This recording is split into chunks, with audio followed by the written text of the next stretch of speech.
हाय नमस्कार. प्रवीण काळे. आज दिनांक 17 नोव्हेंबर 2024 रविवार. आजचे वाचन 16 नोव्हेंबर 2024च्या शनिवारी आलेल्या चतुरंगामधील पुरवणीतील डॉक्टर आशुतोष जावडेकर लिखित लेखाचं नाव पुरुषाचं घर, घरचा पुरुष.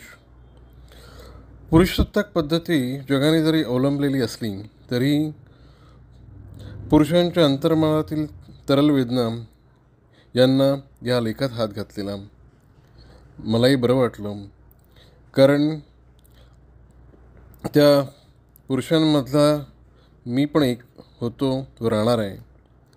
19 नोव्हेंबर हा आंतरराष्ट्रीय पुरुष दिनाच्या निमित्ताने हा लेख आलेला. ऐकूया मग. पुरुषाचं घर, घरचा पुरुष. लेखक आशुतोष जावडेकर, अभिवाचक प्रवीण काळे. मॅडम सेक्रेटरी ही दूरचित्रवाणीवरील मला आवडणारी मालिका पुन्हा एकदा बघत होतो. अमेरिकेच्या परराष्ट्र खात्यातील पॉलिसी ॲडवायझर असलेला जे व्हिटमॅन अखंड कामात बुडालेला आहे. जगात या ना त्या उलाढाली होत असताना त्याने सतत इमर्जन्सीमध्ये अडकावं हेही स्वाभाविक. पण आता त्याची बायको या सगळ्याला कंटाळली आहे आणि तिच्या मुलीला घेऊन ती वेगळी राहायला गेली आहे. परराष्ट्र खात्याच्या 7व्या मजल्यावर लिफ्टपाशी ती हातात कायदेशीर कागदपत्रे घेऊन येते आणि जेला सांगते, जे आपल्या मुलीची कस्टडी तू माझ्याकडे दे. ती या सगळ्यात गोंधळते आहे. आधीच्या सगळ्या चर्चांमध्ये स्वतःला सांभाळून असलेला तो पुरुष हे वाक्य ऐकल्यावर मात्र बेभान होतो. त्याची 3 वर्षांची मुलगी हा त्याचा प्राण आहे. तो लेकीला सोडणार नाही हे तो त्रिवार घोषित करतो. पण काम, व्यवसाय आणि कुटुंब यामध्ये आपण सुसंवाद साधू शकणार नाही याची त्याला कल्पना असते. काही दिवसानंतर तो हृदयावर दगड ठेवून त्याच्या पत्नीला मुलीचा हक्क देतो. ते देखील त्याला म्हणते, आपल्या मुलीला तिचा बाप उत्तम आहे हेच कायम मनात राहावं असा माझा प्रयत्न असेल. आता ती निघून गेली आहे. समजुतीचा अपार थकवा त्या पुरुषाच्या चेहऱ्यावर मला दिसतो आहे. असं वाटतं की त्याने आता त्वेषाने शेजारच्या भिंतीवर एक ठोसा मारला तर बरं होईल. पण तसं होत नाही, होणार नसतं. माझ्या नेहमीच्या चालण्याच्या वाटेवर मी कॉफी प्यायला नेहमीच्या ठिकाणी थांबलो आहे. दिवाळीचा काळ असल्यामुळे गर्दी अगदी कमी आहे. इथले वेटर मला आणि मी त्यांना नावानिशी ओळखतो. मी समोर आलेल्या उमेशची चौकशी करत विचारतो, भाई उमेश, घर नहीं गए, दिवाळी जो है. तो हसून त्याची कहाणी सांगतो. तो उत्तर प्रदेशचा, पण गेली अनेक वर्षे महाराष्ट्रातच आहे. नुकतंच लग्न झालेलं असलं तरी इथल्या शहरी आर्थिक गणितांमुळे आणि त्याच्या पालकांकडे बघण्यासाठी देखील त्याची पत्नी तिथंच गावाकडे राहणार आहे. इथं तो त्याच्या मित्रांबरोबर पुण्यात राहताना भटकंती करेल, मजाही करेल. पण आता माझ्याशी बोलताना त्याच्या चेहऱ्यावर आपल्या घराला फार फार मिस करणारा त्याच्यातला मुलगा, पती मला स्वच्छ दिसतो आहे. मला एकदम पॅरिसच्या मेट्रोत माझ्या शेजारी बसलेल्या अल्जेरियाचा तो पुरुष आठवतो. आपल्या लोकलसारखी तिथल्या मेट्रोमध्ये अखंड बडबड नाही, पण स्विस ट्रेनमध्ये असते तशी स्मशान शांतताही नाही.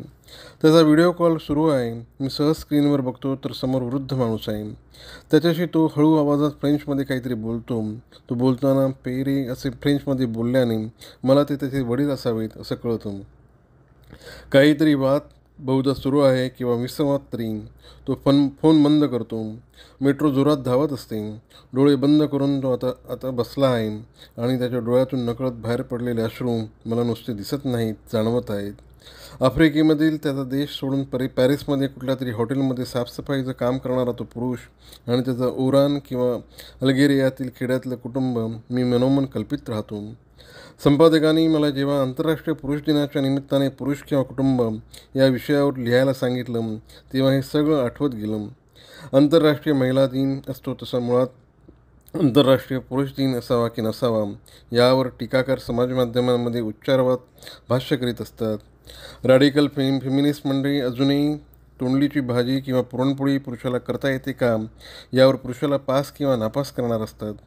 दारू पिऊन बायकोला मारणारा पुरुष हे वास्तव अधोरेखित करताना नवऱ्याच्या पैशांवर स्वतः काहीही काम न करता मस्ती आणि माज करणाऱ्या बायकाही असतात हे वास्तव अनेकदा सोयीस्कर विसरलं जातं. आणि पुरुषाचे व्यावसायिक, कौटुंबिक आणि व्यक्तिगत पातळीवर स्त्रियांपेक्षा वेगळ्या स्वरूपाचे प्रश्न असू शकतात याकडेही काही वेळा दुर्लक्ष केलं जातं. आणि म्हणून या सगळ्या पैलूंकडे लक्ष वेधून घेणारा आंतरराष्ट्रीय पुरुष दिवस मला महत्त्वाचा वाटतो.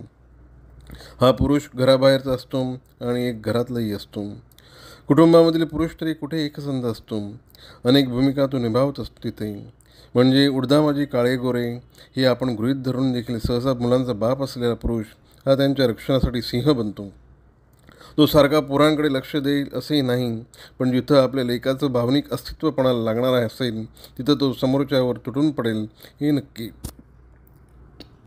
आणि लेखीचा बाप असेल तर विचारूच नका. मग तर तो अनेकदा सदोदित हातात तलवार घेऊनच असेल. जेव्हा पुरुष नवरा होतो तेव्हा मात्र तो आपल्या स्त्रीकडे वेगळ्या अर्थी बघतो. आपल्या वाढत्या मुलीविषयी वाटणारी अनुकंपा त्याला आपल्या नानत्या जुन्या झालेल्या बायकोविषयी सहसा वाटत नाहीच. तो स्वयंपाकघरात मदत करतो का हा प्रश्न खूपदा विचारला जातो. पूर्वीच्या काळापेक्षा नक्कीच आपल्याला चित्र पालटलेलं दिसेल, पण स्वयंपाकघरात काम करणं हीच पुरुषाची इति कर्तव्यता आहे का, असंही मला कधी कधी वाटतं. एकदा स्वयंपाक करायचं म्हटलं तरी खरेदीपासून फोडणी टाकण्यापर्यंत अनंत कामे असतात. आमची एक मैत्रीण असते तसं. नवरे मंडळींनी स्वयंपाक केला नाही तरी चालेल, पण त्यांनी त्याच्या आधी सतत भाज्या, डाळी आणि कडधान्याचा स्टॉक बघत राहून खरेदी करणं आणि स्वयंपाक केल्यानंतर ओटा स्वच्छ पुसून ठेवणं एवढं केले तरी तिला पुरेसे आहे. मला व्यक्तिशः वाटतं की स्वयंपाक ही गोष्ट शाळेमध्येच मुलग्यांना आणि मुलींना शिकवली गेली पाहिजेत. पण पुरुष हा पती म्हणून काही फक्त एवढाच कुटुंबात मदतनीस म्हणून नसतो. शरीराच्या, मनाच्या आणि बुद्धीच्या पातळीवर आपल्या पत्नीसोबत आनंदाची देवघेव करताना किती पुरुष आपल्याला दिसतात. अनेकदा ती देवघेव एकतर्फी असते की काय असंही मला आसपास बघताना वाटतं. सगळ्या कौटुंबिक भूमिकांमध्ये पुरुषाला सगळ्यात जास्त शिकण्याची संधी कुठे असेल तर ती पती या भूमिकेमध्ये. पतीला पत्नीमध्ये आपली मैत्रीण हवी असते, पण त्याला ती अनेकदा सापडत नाही. पण तो मैत्रिणीशी वागतो तसा पत्नीशी वागतो का हे त्यानेही स्वतःला विचारण्याची गरज आहे. पुरुष जसा पती असतो, पिता असतो, तसा पुत्रही असतो. आजकाल ही त्याची भूमिका आयुष्यभर संपत नाही, कारण वाढलेली मर्यादा. माझे एक 60तले ज्येष्ठ स्नेही आहेत. त्यांचे वडील आता 90त आहे आणि अजून धडधाकट आहेत. आपला मुलगा 60त आहे विसरून त्याला अद्याप कुणाही समोर काहीही बोलत असतात. या गृहस्थांचा 30तला मुलगा तर तरुण पिढीच्या ब्रिदाला स्मरून वडिलांचं काहीच ऐकत नाही. ते मला एकदा सांगत होते की दोन्ही बाजूंनी त्यांची फार कुचंबणा होते. बाकी आपल्या भारतात तर पुरुष हा कोणाचा भाऊ असतो, काका असतो, मामा असतो, पुतण्या, भाचा असतो आणि या सगळ्या भूमिकांमध्ये त्याला वेगवेगळ्या जबाबदाऱ्या वेळोवेळी पार पाडाव्या लागतात. हे सगळे आयाम सांभाळताना पुरुष अनेकदा थकतो हे कधीकधी कोणाच्याच लक्षात येत नाही. कुटुंबातील पुरुष या विषयाकडे बघताना आपण त्याचे व्यावसायिक आयुष्य नजरेआड करू शकत नाही. 2019मध्ये भारत सरकारच्या सर्वेक्षणानुसार 80% भारतीय वडिलांना त्यांच्या मुलांबरोबर वेळ घालवणं महत्त्वाचं वाटतं, अत्यावश्यक वाटतं. पण त्यामधील केवळ 40% पुरुष हे प्रत्यक्षात त्यासाठी वेळ देऊ शकतात. आकडे खोटे बोलत नाहीत. पुरुषाची होणारी मानसिक कुतरहोड यामध्ये दिसते.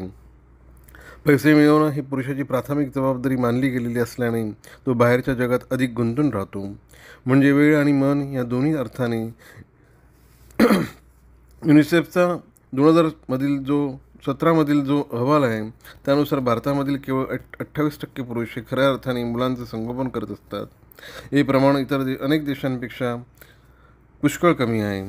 तसंही पुरुषांकडे कौटुंबिक जबाबदाऱ्या पार पाडण्यासाठी कुठलंही इन्स्ट्रक्शन मॅन्युअल वा नियमावली नसते, जे तो आसपासच्या समाजात बघतो त्याच्याच नकळत कित्ता गिरवत असतो. हा परीघ ओलांडून स्वतःचा विचार करणारी माणसं तशी ही समाजात कमीच असतात आणि समाज देखील पुरुषांकडून मुळात आधी त्याने संसारासाठी भरपूर पैसे आणावेत हेच आजही अपेक्षितो. कुठल्याही विवाह संस्थेत नोंदणी केलेल्या लग्न करू इच्छिणाऱ्या तरुणाला याबाबत विचारा, तो कुटुंबप्रमुख स्वेच्छेने होतो की समाज त्याला तसं घडवतो, हाही मुलाचा प्रश्न आहे. खरं तर हा सगळाच एका मोठ्या पुस्तकाचा विषय आहे. पण जाता जाता अजून काही माझी निरीक्षणे सांगतो. पुरुषाला कुटुंब कितीही आवडत असलं तरी हजारो लाखो वर्षांपासून शिकारीला बाहेर जाणारा आणि दिवसभर भटकणारा पुरुष अद्याप त्याच्या आत आहे. रात्री जेवण झाल्यावर पटकन पानवाल्याच्या इथं मित्रांसमोर जेव्हा पुरुष जातो किंवा रविवारी मुद्दाम सकाळी उठून तो ट्रेकिंगला किंवा सायकल चालवायला जातो तेव्हा तो त्याची ही स्पेस मिळवत असतो. म्हणजे स्त्रियांना स्पेस भरपूर मिळते असं मी म्हणत नाही, पण त्या त्यांच्या अदम्य उत्साहाने तो वेळ भरून काढतात आणि आनंदही राहतात.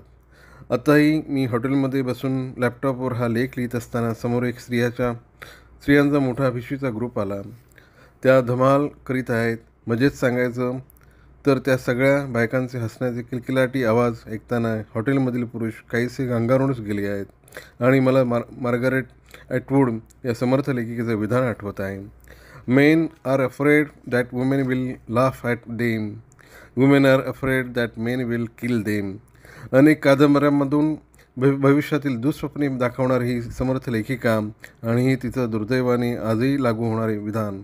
ते विधान आहे तो स्त्री आणि पुरुष दोघांनाही बदलण्याची गरज आहे आणि ती गरज अधोरेखित करणारे दोन्ही आंतरराष्ट्रीय महिला आणि पुरुष दिवस म्हणूनच फार फार अगत्याचे आहे. धन्यवाद.